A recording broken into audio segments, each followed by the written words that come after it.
Seperti apa yang disampaikan oleh Gubernur Bank Indonesia Peri Warjio mengatakan bahwa ada pergeseran portofolio pemirsa ini ke emerging market dan juga ke emas. Pak Alfred mungkin bisa ditanggapi apakah ini juga akan terus terjadi dan juga saham kita bisa dikatakan terus melemah nantinya? Ya, kalau saya sih nggak mau terlalu concern kepada aksi jual asing ya, karena ini memang sesuatu yang memang agak sulit dikendalikan. Tapi justru kita melihat dari berkaca case yang trading hold itu juga sebenarnya yang paling harus menjadi concern kita adalah confident pasar tadi. Investor ketika harga saham turun cukup dalam padahal fundamentalnya mungkin masih belum terlihat, istilahnya tidak ada bad newsnya, justru mereka tidak confidence tuh untuk melakukan pembelian. Jadi aksi wait and see ini juga refleksi dari memang pasar sedang tidak cukup yakin. Jadi concernnya di sana. Jadi kalau saya lihat memang tadi kalau kita bicara tentang aksi jual asing ini paling sulit lah. Karena memang tadi bahwa di asing ada investor, ada juga yang istilahnya financial investor, ada juga yang namanya trader.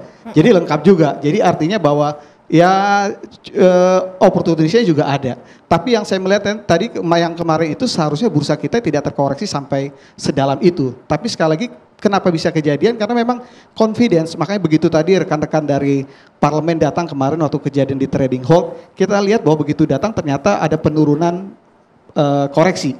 Jadi juga cukup positif. Malamnya Kementerian Keuangan, Bu Sri juga melakukan press release juga tentang kondisi SBN. Ternyata di sini juga kondisinya juga relatif cukup baik. Dan ternyata confidence-nya juga mulai terlihat lagi. Nah jadi kondisi ini yang memang bisa dikatakan seharusnya meskipun asing melakukan aksi jual, kalau kita pasar kita cukup kuat khususnya tadi bicara masalah domestik, sebenarnya koreksinya nggak terlalu besar. Kita dalam 3-4 tahun ini kebanjiran yang namanya investor retail. Jadi kalau kita bilang hampir dalam 5 tahun terakhir mungkin nanti bisa dicek di data, memang terjadi penurunan porsi institusi, terjadi kenaikan posisi retail dalam kepemilikan saham di Indonesia. Dan ini terus berlanjut. Artinya apa? Bahwa kejadian-kejadian koreksi ini juga menjadi PR besar sebenarnya bagi regulator dalam hal bagaimana menjaga momentum pertumbuhan investor domestik. Kita akan mau bisa dibilang kalau mungkin yang 15-20 tahun yang lalu asing itu kuat sekali. Tapi kalau kita lihat dalam beberapa tahun begitu masuk yang retail ternyata kita memang semakin kuat. Tapi sekali lagi bahwa yang retail ini kan tadi perlu di-maintain ya.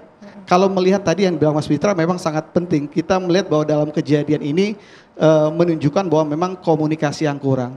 Retail itu sekarang kalau bicara masalah keputusan investasinya tidak hanya bicara masalah ketika dia melihat fundamentalnya aja.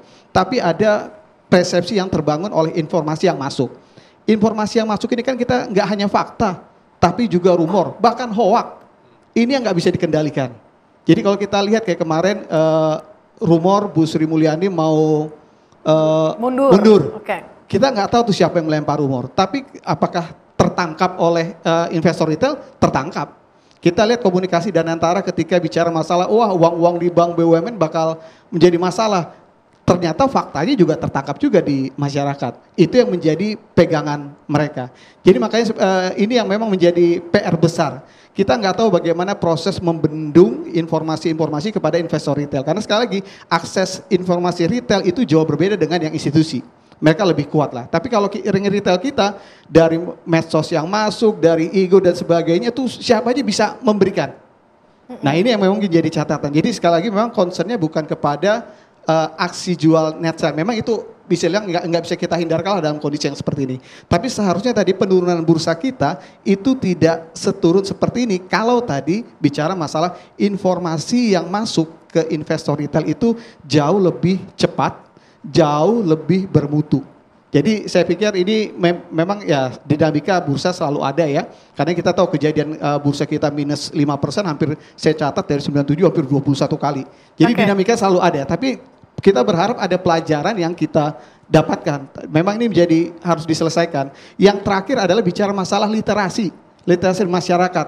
Masyarakat kita khususnya bicara masalah investasi literasinya sangat rendah. Sehingga begitu dipengaruhi oleh berita-berita yang sifatnya bombastis dan fantastis, itu bisa mempengaruhi rasionalitas mereka. Sehingga mereka masuk kepada keputusan irasional. Jadi ini yang mungkin menjadi catatan. Ini yang artinya membuat para investor lokal begitu enggan, masih wait and see seperti yang Anda sampaikan tadi, ketika penurunan terjadi mereka tidak ada kepercayaan diri untuk membeli, gitu ya? Betul. Oke, tetapi kalau kita membahas kembali soal IHSG, beberapa pekan lalu warnanya udah berubah nih, Pak Fir. Berubah menjadi hijau.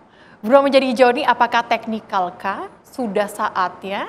Atau juga dengan isu yang kita dengar bersama, pengumuman kepengurusan dari Danantara, seberapa besar sebenarnya efeknya? Baik, pasar itu digerakkan logika dan emosi. Ya, jadi tugas pasar itu yang menggerakkan itu ya dengan propaganda psikologis.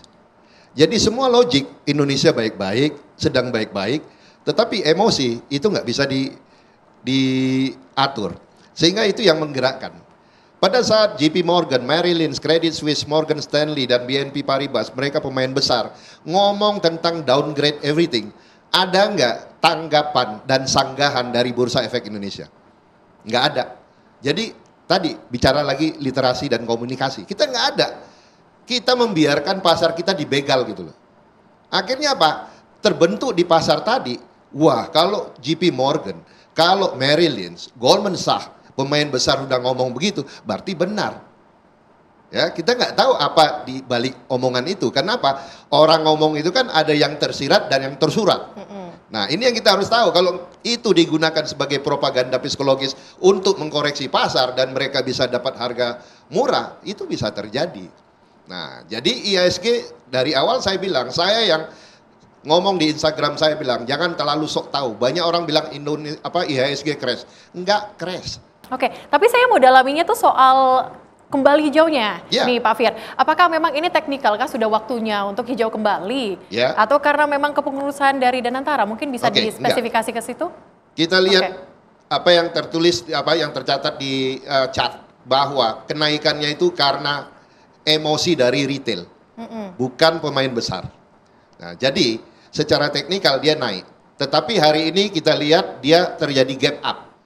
Gap up yang cukup tinggi itu bisa dikarenakan karena optimis daripada investor yang membeli dan memborong. Karena mereka pikir, ini kapan lagi saya punya BRI yang murah, punya Antam yang murah, dan lain-lain. Akhirnya apa? Aksi ini membuat saham ini gap up. Ada bagusnya harga naik, tetapi dia meninggalkan gap ini akan terkoreksi lagi sampai 6.300. Tinggal dia terbang dulu ke 6.600 atau dia koreksi dulu atau naik dulu. Nah, jadi saya yakin IHSG akan kembali ke 6.600 dan akan kembali ke 8.000. Ada keyakinan di situ ya. Tetapi yang juga mau saya dalami mungkin ke Mas Fitra. Mas Fitra, kalau kita lihat saat ini nanti akan ada sebuah pengumuman penting di tanggal 2 April dari Presiden Trump terkait dengan tarif. Nanti kalau diberlakukan itu, apakah ini juga akan berpengaruh? Karena masih belum dibuka nih pasar saham saat itu. Kalau terjadi misalnya tarif yang diumumkan oleh Trump, apakah ketika dibuka kemudian saham akan kembali merah lagi? Atau menurut Anda? Dari kacamata Anda? Ya, jadi kalau kita melihat Trump ya, biasanya tarik ulur ya. Kemarin sempat untuk Kanada, Meksiko, China 25%, 25% dan 10% tarif. Itu sempat mau di-enforce kemudian ditarik lagi. Kita negosiasi dulu. Habis itu kemudian di-enforce lagi, ditarik lagi begitu ya. Kita belum tahu juga karena Trump ini memang orangnya sangat random. Tapi di kerandoman itu juga ada peluang-peluang juga ya di sisi yang lain. Cuma memang kalau dampak immediate-nya ya, biasanya kalau seperti itu, berarti risiko inflasi dari US pastinya akan meningkat.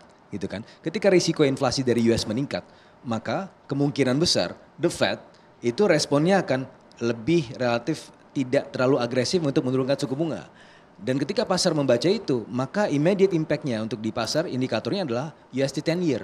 Nah, yang bond obligasi US yang bertenor 10 tahun. Itu kemungkinan besar yield-nya akan meningkat. Nah, kalau yield-nya sudah meningkat seperti itu, karena ada risiko inflasi yang meningkat juga, akibatnya apa untuk emerging markets? Ya dana kesedot ke sana. Gitu. Nah, kalau dana kesedot ke sana semua, berarti tidak hanya Indonesia yang suffer, tapi juga the rest of emerging markets, mungkin regional merah juga. Nah, mudah-mudahan itu tidak terjadi ya, karena kalau kita lihat dari sepanjang beberapa kali pengumuman Trump, tarif dinaikkan, kemudian nanti kita nego dulu. Tarif naikkan, nanti kita nego dulu. Nah, ini yang kemudian harus kita lihat. Mudah-mudahan ini another bluff aja dari Trump, mudah-mudahan. Karena dia juga sudah tahu bahwa risiko inflasi untuk Amerika Serikat juga sangat tinggi. Sekarang bahkan potensi stagflasi. Di satu sisi consumer confidence index di Amerika Serikat itu melemah, artinya memang ada potensi pelemahan dari sisi demand, dan juga The Fed juga melihat bahwa potensi pertumbuhan ekonomi di tahun ini untuk Amerika Serikat melambat. Tapi di sisi yang lain, inflasinya, forecast-nya meningkat, bahwa The Fed kemarin dari FOMC meeting yang terakhir itu memforecast dari 2,5 ke 2,7%. Artinya ada potensi risiko inflasi yang meningkat. Jadi inflasi di satu sisi, pelambatan ekonomi di sisi yang lain, risiko stagflasi. Dan sekarang pun The Fed dalam dilema. Cuma immediate impact-nya nanti kalau tarif Trump itu kemudian diumumkan, ya itu akan nyedot dana dari emerging markets juga. Oke, kita masih harus menunggu ya tanggal 2 April nantinya seperti apa. Hari ini nanti pengumumannya bagaimana, itu dampak dan efeknya akan seperti apa masih belum bisa untuk kita raba-raba begitu ya. Nanti kita akan dalami juga terkait dengan melemahnya rupiah pemirsa. Seperti apa saja penyebabnya, usai jeda berikut.